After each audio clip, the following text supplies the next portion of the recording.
अस्सलाम वालेकुम दोस्तों, मैं हूँ आपका होस्ट मोहम्मद शफीक और आप चैनल देख रहे हैं MS टेक्निकल।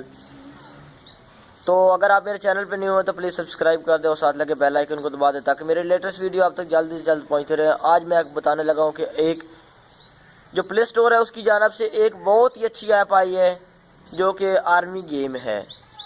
आर्मी गेम इस तरह है, सेम आर्मी की जो पुलिस काम होता है, पुलिस जोन के मुताबिक वो आर्मी की गेम काम करती है। उसमें सारे जो रूल्स हैं वो आर्मी की गेम के होते हैं। आपको स्क्रीन पे एक साइड पे नज़र आ रहा होगा कि आप किस तरह आर्मी गेम डाउनलोड कर सकते हैं और उसका लिंक मैं आपको डिस्क्रिप्शन में दे दूंगा।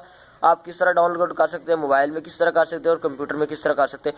बहुत दोस्तों, बहुत ही अमेजिंग की गेम है, बहुत ही अमेजिंग की गेम है। मैं भी यूज़ कर रहा हूँ और आप भी यूज़ करें और बहुत ही अच्छा उसका फीडबैक है।